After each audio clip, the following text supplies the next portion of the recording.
उपस्थित सर्व सुहृदांचं मनपूर्वक स्वागत।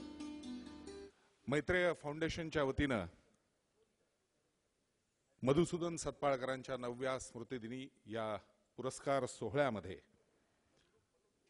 काही वेळातच आजच्या कार्यक्रमाचे प्रमुख अतिथी राष्ट्रसंत परमपूज्य भय्यूजी महाराज उपस्थित होत आहेत। पण प्रत्येक काम हे अत्यंत वेळेत व्हावं ही संकल्पना घेऊन मैत्रेय परिवाराने सुरुवात केलेली होती। म्हणून आपण कार्यक्रमाला सुरुवात करत आहोत वेळेचा अपव्यय टाळण्यासाठी। अर्थातच आपल्याला सगळ्यांना कल्पना आहे की एका वेगळ्या संस्कारातून वेगळ्या मुशीतून तयार झालेल्या व्यक्तिमत्वामुळे मैत्रेय परिवार उभा राहिला। एका कवीनी फार सुंदर शब्दामध्ये काही व्यक्तिमत्वांचं वर्णन केलं होतं। त्या 4 ओळी मुद्दाम इथे सांगाव्याशा वाटतात। त्यांनी असं म्हटलं होतं की काही लोक असतात गती काळाला देणारे, काही लोक असतात गती काळाला देणारे, आयुष्याच्या उंजळीत स्वतःला भिरकावणारे। असं एक व्यक्तिमत्व होऊन गेलं आणि त्या व्यक्तिमत्वानी खरं तर एक खूप मोठा इतिहास निर्माण केला आणि ती गती काळाला जी त्यांनी दिलेली आहे ती आता अथक आहे, ती थांबणार नाही हे आपल्याला सगळ्यांना सातत्याने जाणवतंय। सशक्त समर्थ सुदृढ असं भारत निर्माण करण्याचं स्वप्न बघणाऱ्या या व्यक्तीवरचा एक लघुपट आपण सुरुवातीला बघणार आहोत आणि त्यानंतर त्यांना आदरांजली वाहून या स्मृती पुरस्कार सोहळ्याची आज सुरुवात होईल। हजारो वर्षांपासून संपूर्ण विश्वाला प्रकाशमान करणारा, ऊर्जा पुरवणारा ऊर्जा स्रोत सूर्य। सूर्य म्हणजे चैतन्याचं, सळसळणाऱ्या उत्साहाचं, एका अखंड कर्मयोगाचं प्रतीक। असाच एक ऊर्जा स्रोत, चैतन्याचं सळसळणारं कारंज मधुसूदन सतपाळकर। आज मधूचा स्मृतिदिन। वास्तविक मधूच्या नावापुढे स्मृतिदिन हा शब्द येऊ शकत नाही। विस्मृतीत गेलेल्यांचे आठवण ठेवून केले जातात ते स्मृतिदिन। मधूच्या बाबतीत आजचा दिवस त्याच्याबरोबर घालवण्याचा। 21 डिसेंबर 1998 रोजी काही आप्त मित्रांना बरोबर घेऊन मधून मैत्रेयाची मुहूर्तमेढ रोवली। मधूची आणि माझी शाळेपासूनची अगदी घट्ट मैत्री। मधू आमचा नेता होता। मैत्रेयाचं नवभारत घडवण्याचं स्वप्न सुद्धा त्याचंच।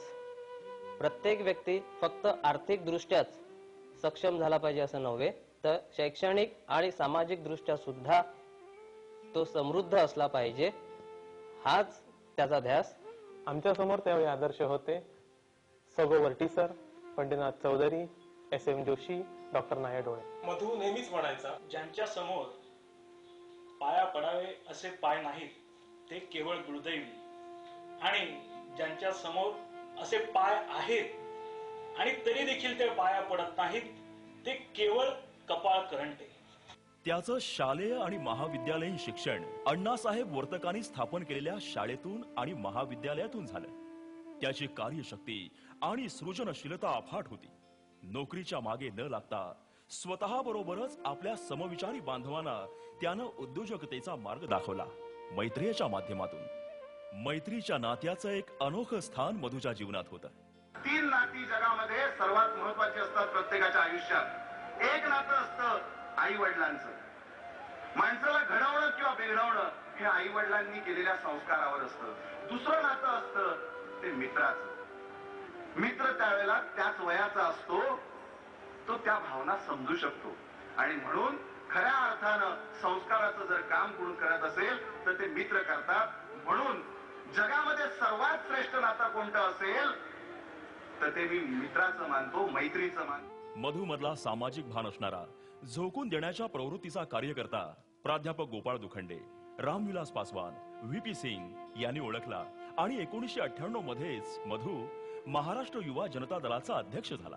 असाच एकटा चालत राहीन वादळ घेऊन खांद्यावरती, या बाबा आमट्यांच्या काव्यपंक्तीप्रमाणे मधूनं अनेक वादळं अंगाखांद्यावर घेतली। त्यांच्याशी चिवट झुंज देत प्रतिकूलतेला अनुकूलतेमध्ये परावर्तित करून घेतलं। त्याचं सूर्यासारखं दैदिप्यमान तळपणं अनेकांनी खूप जवळून पाहिलंय। मेधाताई पाटकरांच्या चळवळीमधला एक तडफदार शिलेदार म्हणून मेधाताईंना त्याचं नेहमीच कौतुक वाटत आलं। मधुसूदन भाऊंना एक हव्यास होता आणि तो केवळ उद्योग वाढवण्याचा नव्हता, उद्यमशीलता आणि संवेदनशीलता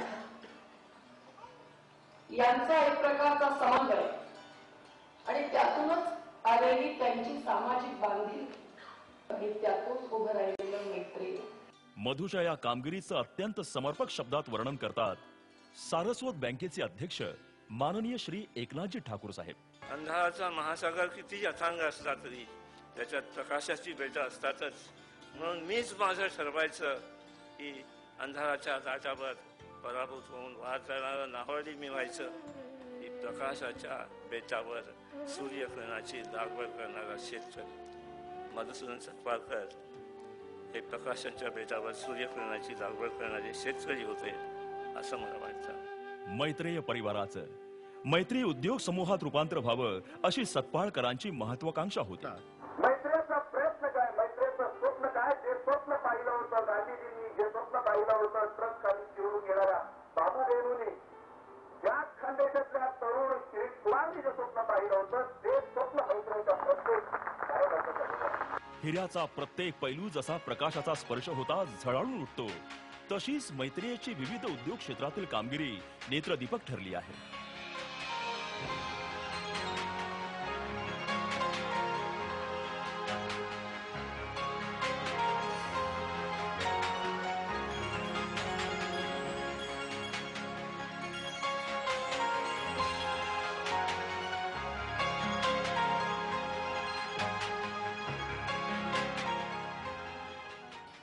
मैत्रीमध्ये यायच्या अगोदर मी एक बेरोजगार होतो, परंतु सतपाळ साहेबांच्या स्पर्शाने, त्यांच्या विचाराने माझ्या आयुष्याची भरभराट झाली. मधू जिथे जाई तिथे वातावरण अगदी उत्साहाचं चैतन्यानं भरलेलं असायचं.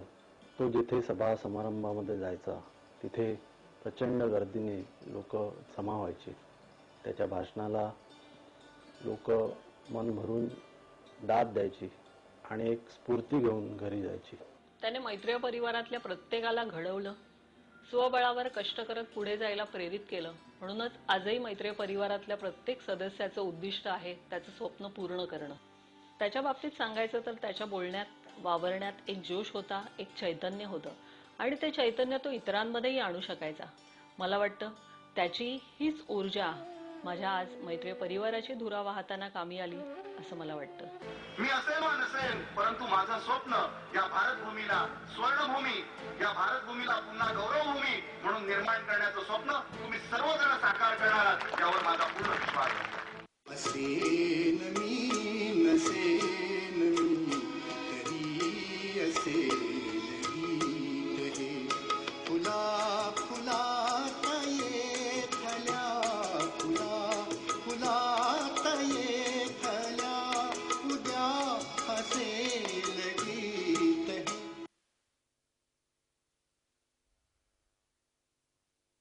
असेन मी नसेन मी असं जरी त्या लघुपटामध्ये म्हटलं असलं तरी आपल्याला सगळ्यांना कल्पना आहे मधुसूदन सतपाळकर हे कवी मनाचे सुद्धा होते आणि त्यांनी ज्या 4 ओळी लिहिल्या होत्या त्या खऱ्या अर्थाने या सर्व व्यक्तिमत्वाला लागू होतात असं वाटतं. त्यांनी म्हटलं होतं, मी एक प्रवाह, ढगातून आकाशातून, विजेतून प्रकाशातून, फेसाळणाऱ्या तुषारातून. या 4 ओळीतच त्यांनी खरं तर त्यांचं व्यक्तिमत्व सगळं मांडलं होतं असं म्हणावं असं वाटतं. आज व्यासपीठावरती या 9व्या स्मृती पुरस्कार सोहळ्यामध्ये ज्यांना सन्मानित केलं जाणार आहे ते डॉक्टर अविनाश सावजी आहेत. ज्येष्ठ गायक माननीय सुरेशजी वाडकर आहेत, ज्यांच्या पुस्तकाचं प्रकाशन होणार आहे. असेच अत्यंत सध्याचे आघाडीचे संगीतकार कौशलजी आहेत आणि ज्यांनी खऱ्या अर्थाने समर्थपणे ही धुरा संपूर्ण खांद्यावरती आता घेतलेली आहे अशा चेअरमन मॅनेजिंग डायरेक्टर वर्षाताई आहेत. मी सर्वांना विनंती करतो की आपण कृपया मधुसूदनजींच्या स्मृतीला पुष्पांजली समर्पित करावी आणि त्यानंतर आपण या सोहळ्याच्या पुढच्या कार्यक्रमाकडे वळू.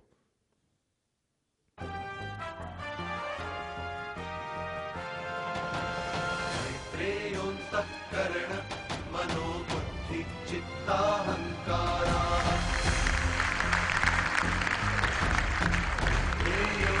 ज्ञान समानो दानापान प्राणा मैत्रेयो वै श्रोत्रत्वं चक्षुरसना नासा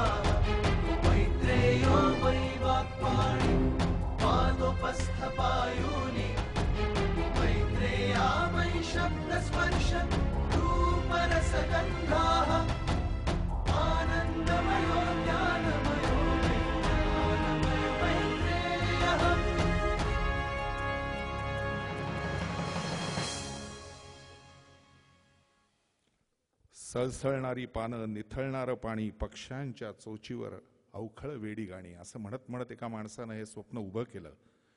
मी आपल्याला सगळ्यांना आणि व्यासपीठावरील मान्यवरांना विनंती करणारे की त्यांच्या स्मृतीसाठी आपण सगळ्यांनी जागेवरती फक्त उभं राहून त्यांना श्रद्धांजली समर्पित करावी.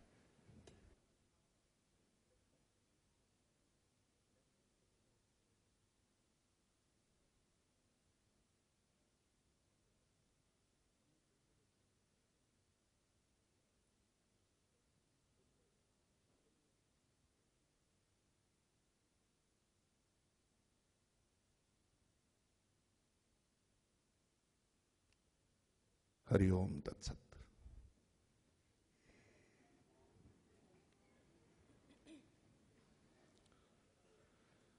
आपल्याला सगळ्यांना कल्पना आहे, वसंत बापटांच्या शब्दांना शिरोधार्य मानून मैत्रेयांनी आपली प्रार्थना म्हणून ते गीत स्वीकारलं. ज्येष्ठ गायिका अर्चनाताई गोरे आपल्या समोर ते गीत आता सादर करतील. देह मंदिर चित्त मंदिर या गीतामध्ये खऱ्या अर्थाने मैत्रेय परिवाराचं सगळं सार सामावलेलं आहे असं मधुसूदनजींचं मत होतं. ते गीत आपण सर्वजण श्रवण करूया. देह मंदिर चित्त मंदिर एक तेथे प्रार्थना.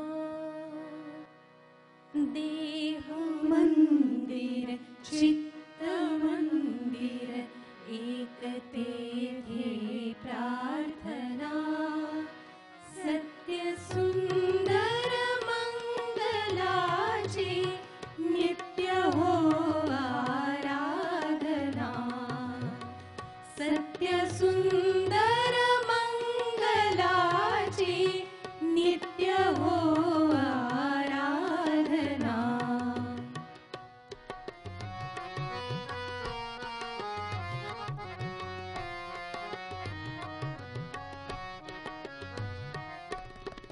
दुःखितांचे दुःख जाओ ही मनीची कामना.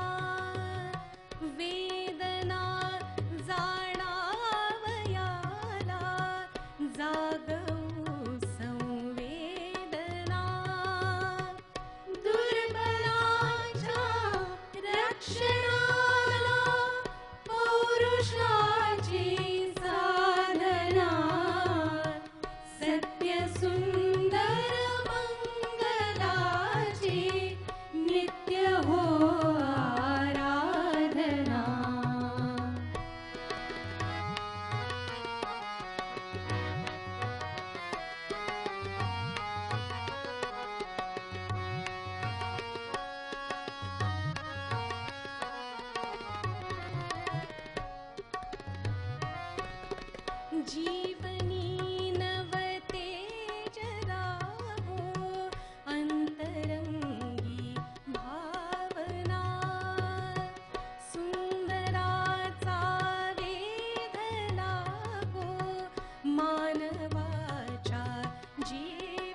धन्यवाद अर्चनाताई.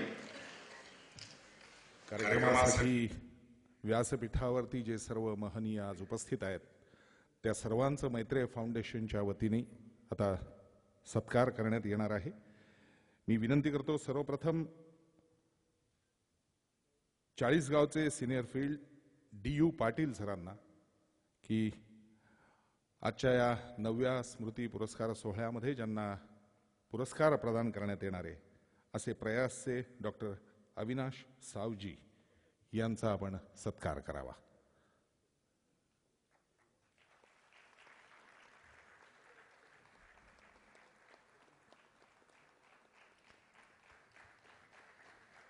प्रयास या संस्थेविषयी आपण एका छोट्या लघुपटातनं नंतर जाणून घेणार आहोतच, पण इतकं साधं व्यक्तिमत्व किती मोठं काम उभं करू शकतं हे आपण तो लघुपट बघितल्यानंतर प्रत्यक्ष समजून घेऊ. आज त्यांचा इथं सत्कार होतोय. डॉक्टर अविनाश सावजी.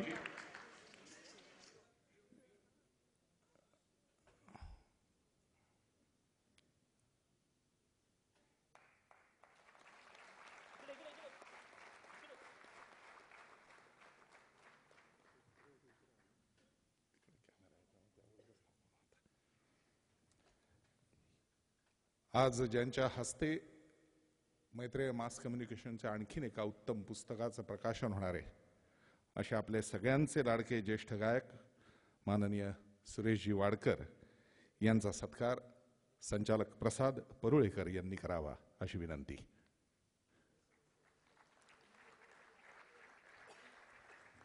गीत, भावगीत, चित्रपट पार्श्वगायन ज्या ज्या माध्यमामधनं स्वरांच्या पूजनातून आपल्या मनाला आल्हाद देण्याचं काम सुरेशजींनी केलंय. आपल्या टाळ्याच हे सांगतायत की त्यांचा स्वर हा किती आपल्या मनात खोलवर रुजलेला आहे.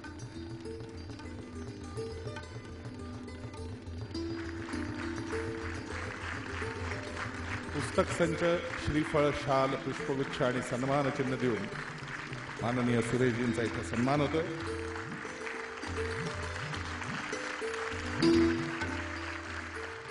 यानंतर मी विनंती करणारे फील्ड सिनियर जळगावचे पराग चौधरी यांना आजचे आघाडीचे संगीतकार माननीय कौशलजी नामदार ज्यांच्या पुस्तकाचं आपण इथं प्रकाशन करणार आहोत त्यांचा सन्मान आपण करावा.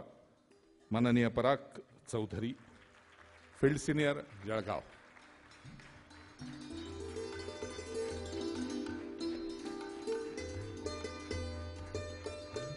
रेडिओचं प्रस्थ दूरदर्शनच्या माध्यमातून चॅनल सुरू झाल्यानंतर खूप कमी झालेलं होतं.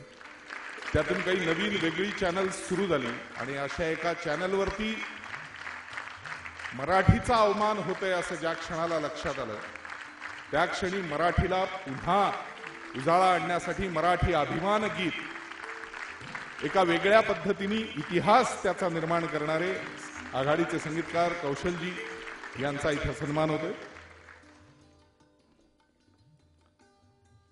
आपल्याला सगळ्यांना कल्पना आहे की या मैत्रेय उद्योग परिवार आणि मैत्रेय फाउंडेशनची धुरा समर्थपणे खांद्यावरती नंतर वर्षात त्यांनी पेलली आणि हा मोठा मोठा होत चाललाय. आजचं वैशिष्ट्य मला सहज असं जाणवलं की मैत्रेयाविषयी आणि मधुसूदनजींविषयी लघुपटात आपण पाहिलं की सूर्य ही प्रतिमा, मैत्रेय हा शब्द त्यातल्या आणखीन एका गोष्टीशी निगडीत आहे. सूर्योदय विचार घेऊन काम करणारे भय्यूजी महाराज काही वेळा तिथे येणार आहेत आणि ज्यांच्या बोधचिन्हामध्येही पुन्हा एकदा सूर्य दिसतोय प्रयासच्या. त्यामुळे आज खऱ्या अर्थाने 3 सूर्य एकत्र आलेत एकाच व्यासपीठावरती असं म्हणलं तर वावगं ठरणार नाही. त्यामुळे वर्षाताईंविषयी बोलताना मला कर्णाच्या पत्नीविषयी एका कवीने म्हणलंय त्या 4 ओळी मुद्दाम इथे म्हणाव्याशा वाटतात.